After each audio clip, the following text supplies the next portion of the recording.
Hi everybody, I'm Jim Rohn. I was just going over our latest issue of our new magazine called The Achiever. I want to thank you for taking the time to spend just a few minutes with me today. I have a very interesting subject. I call it 5 Simple Steps to Go from Average to Fortune. I've been asked to give it in many places for corporations and companies, and now I have the opportunity to share it with you. It's a pretty big subject for someone like me. For my life started out rather modestly, up in farm country in Idaho where I was raised. I grew up in this little community of some 4,000 or 5,000 people, and went to high school, graduated, went to college for a year and a half, and then I quit, decided I was smart enough, and got me a job to see if I couldn't make all of my ambitions come true. My parents, I think, gave me a very good foundation, a very good start. I was an only child, so I think they took some extra time with me and got off to a pretty good start. A couple of years after I left school, I found a very beautiful young lady and persuaded her to marry me, and kept making all of those grand promises, as we're inclined to do, that everything was going to work well and that she had made a wise decision. Well, 2 or 3 years after I'd gotten married, it didn't look like my new bride had made such a wise decision, because I'm now starting to struggle. I've got far too much month at the end of the money, if you've ever known what that's like, and I'm wondering what to do. I'm behind on my bills. I'm willing to work hard, that's not my problem, but it isn't going as well as I had thought it would up until that point. I'm struggling, and I'm wondering what to do. Should I go back to school and get some more education? I didn't have any capital to start a business, so all these questions were going through my mind at a time when I needed some answers, how to really become successful and how to turn my life around. Well, at age 25, good fortune came my way. And sometimes it's a little difficult to describe good fortune. Why do unique things happen to you when they do? Part of that's a mystery to me. I really don't know. One of my friends says, well, things don't just happen. They happen just. And maybe that's it. I really don't know. But my good fortune was, at age 25, I met a very remarkable man. His name was Mr. Schoaf, Mr. Earl Schoaf. And he's the gentleman who gave me those last final answers that I had been looking for up until that time. Mr. Schoaf was a very unique gentleman. He was a businessman, an entrepreneur. He had several businesses. And he took a liking to me, and he hired me, and I went to work for him. I spent the next 5 years working for him. And then, unfortunately, at the end of that 5 years, he died. But I did get to spend 5 years with this remarkable man, and he's the gentleman who gave me the answers. He gave me the points and the ideas that helped to really turn my life around. And I will always be grateful for finding someone who took the time to share their information with me. The best thing Mr. Schoaf gave me was not a job. The best thing he gave me was the benefit of his philosophy. And fortunately for me, his philosophy worked for me. I practiced it, I utilized it, and I put it to work. And about 17 years ago, I was living in Beverly Hills. And I was going through all the notes that I'd gathered up during that 5-year period. And the idea came to me, why not share these ideas with other people? I've used them to change my life. Things have worked out well for me. I wonder if others might find them interesting. So I put all of the material together, and 5 years ago gave my first lecture, my first seminar. And ever since then, I've spent more and more of my time lecturing and sharing ideas on how to do better, how to make your life personally, socially, and economically work out better. And especially for the last 6 or 7 years, I've had the opportunity to travel around the world. The seminar's been translated in many languages, and I find myself now spending the biggest share of my time lecturing, sharing ideas, and trying to come up with answers that can make a difference in your life. Let me give you this simple little talk, how to go from average to fortune. There's 5 simple steps. You might like to make a note of them. Here's the first one. Get serious. That's number 1. I don't know any substitute for that. You've really got to get serious. You don't have to be grim, but you must be serious.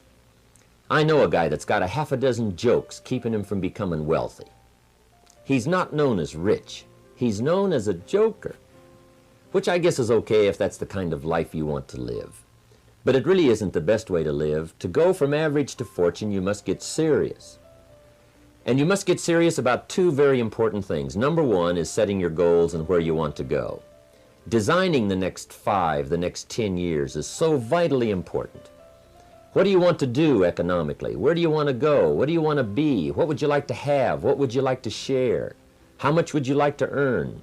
How far would you like to go? Those are some major questions to ask. And for that all to work out like you want it to for the next 5 or 10 years, in my personal opinion, you've got to get serious. Then you have to get serious about another important subject. And that important subject is called personal development.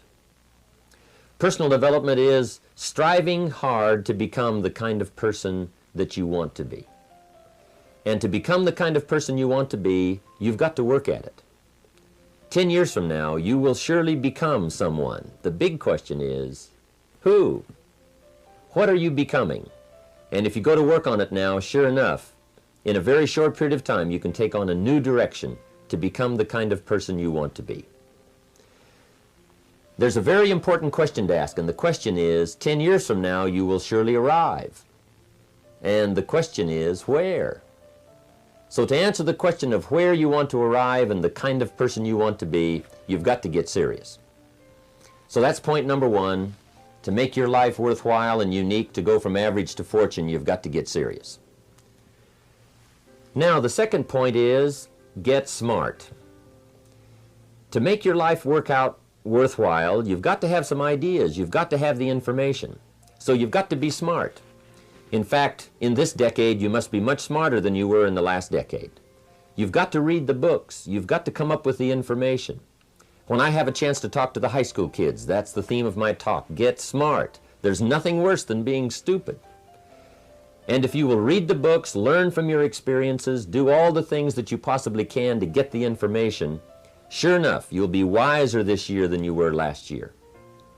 And I've got a few techniques that I teach in my seminar on how to get smarter, keeping a journal, going to the lectures, going to the seminars, listening to the sermons, picking up ideas from other people.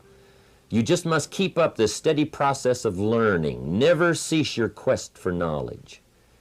And that's one of the key points to go from average to fortune. Get smart. Now here's number 3. You've got to get going. All of the things that you've learned will not do you that much good if you don't put it into an action plan. You've got to get going. In my management and leadership seminar, we teach game plans, how to put all the good things that you've learned into action. Economic action, social action, personal action. How to make the changes and how to actually do the work, how to actually function. Get going, that's the key. Some people are ever learning, but they don't put it into action. They don't really take the action. It's like the man who keeps bringing materials to the building site and never builds anything. He keeps bringing in the sand and the gravel and the windows and the doors and the roofing material, and he just stacks up all these supplies, but he never builds anything. See, if you do that long enough, fairly soon they'll come and take you away. You've got to do something with what you've learned. You've got to take action. You've got to get going. So that's one of the most important things to learn, how to design your days, how to design your weeks, how to design the months, so that you take the proper action to get the proper return that you're looking for, whether it's economic or personal. Get going. It's a major key. Now here's number 4. You must get excited. And not just the false enthusiasm of just pure positive thinking. You've got to get excited over some very basic things. One is, get excited over your ability to make yourself do the necessary things. Because discipline is major step 1 toward personal progress. And anytime a person wishes to, they can make major changes in their life, personally and socially and financially. It doesn't ever have to be the same after today. No telling what you could do today if you really wish to. The act of murder is a clear indication that a person in one drastic act can forever change the course of their life. It just happens to be in the negative direction.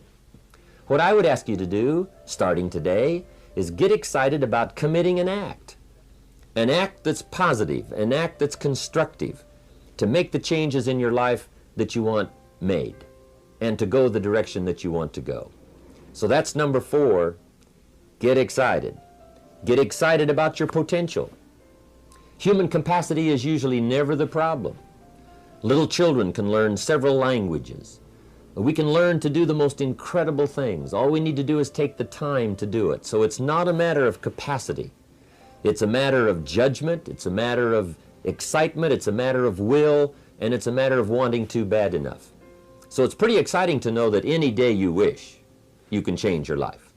Any day you pick out, you can make major changes. It doesn't ever have to be the same again. And that's exciting. Knowing that intellectually and personally, you can actually do the things that will make major changes in your life. That's number 4. Here's number 5. Number 5 is get away. I have found, especially in the last 15, 20 years, that there's an important thing called life balance.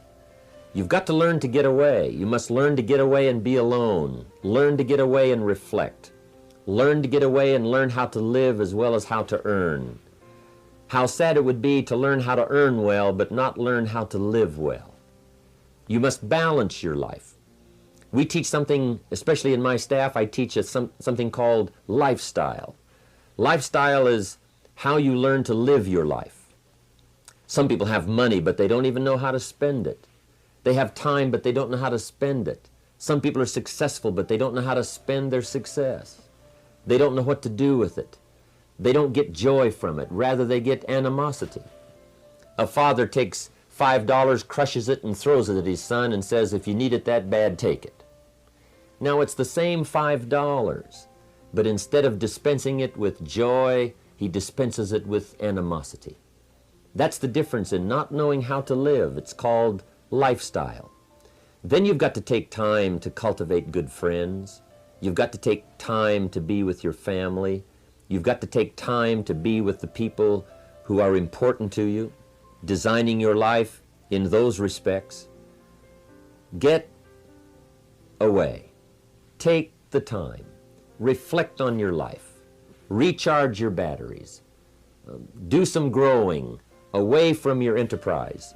Then when you come back to your enterprise, after you have taken this time to balance your life, you will find that on the job, working on your enterprise, things will really go much better. So those are the 5 simple steps to go from average to fortune. Get serious, get smart, get going, get excited, and get away. I hope those points will be valuable for you as you consider them. And I want to thank you for giving me a few minutes of your time to spend just a little time with you. I would invite you to come and attend my seminar. If I get a chance to see you there, I'll be happy to meet you. We usually have several hundred to 1,000 people attending the seminar, and I'd love to have you. I think I have some interesting things to share about life and about economics and how to do better. I've learned a lot these last 15, 20 years, and I've capsulized it in one evening. It's from 7 to 11. It's 4 hours of some very interesting material, and I think you'd find it exciting. I've got some ideas to share. I don't claim they're right, I just claim they're my ideas. But if you'll take the time, if you'll spend an evening with me, I think you'll find it rewarding. And I want to thank you for giving me this few minutes of your time. And for you giving me some of your time, I would just like to sincerely share this with you. Do not walk in front of me. I may not follow. Do not walk behind me. I may not lead. But walk beside me and be my friend. Thank you for listening.